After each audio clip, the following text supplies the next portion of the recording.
Sa pagbabalik ng balitaan, Region 1 buo ang suporta sa Waka Waka campaign ng COMELEC.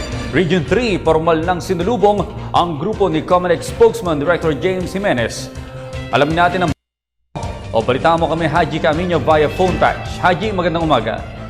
Magandang umaga sa iyo, Audrey. Alas 5:30 pa lamang ng umaga ay umarangkada na nga ang Waka Waka Information Campaign mula nga dito sa bayan ng Moncada, dito sa lalawigan ng Tarlac, at patungo na tayo ngayon sa may bahagi ng Tarlac City. Pero bago yan, ay dadaanan muna natin ang bayan ng Gerona at Paniqui. Samantala, matapos nga ang halos 3 linggo, formal nang itinurn over ng Region 1 COMELEC sa Region 3 ang Waka Waka Information Campaign, kung saan bibisitahin na nga ng grupo ni COMELEC spokesman Director James Jimenez ang mga lalawigan ng Tarlac, kung saan nga tayo naroon ngayon, ang Pampanga at Bulacan.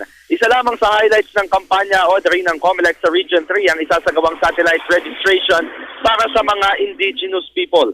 Samantala, pinuri naman ni Jimenez ang Region 1 dahil sa buo nitong suporta at hindi pag-iwan sa grupo sa loob ng halos 3 linggong paglalakad mula sa Ilocos Norte hanggang Pangasinan. Masaya ding ibinalita ni Jimenez na maganda ang voter turnout sa rehiyon at sana'y magtuloy-tuloy niya sa pagtaas hanggang sa sumapit ang deadline ng taong 2015. Samantala, dahil naman sa malawak ang Region 3, bukod sa satellite registration and validation sa mga barangay sa bawat bayang madadaanan, plano na ng COMELEC ang pagsasagawa ng Voters Education Seminar and Open Forum at Registration and Validation sa malalaking shopping malls.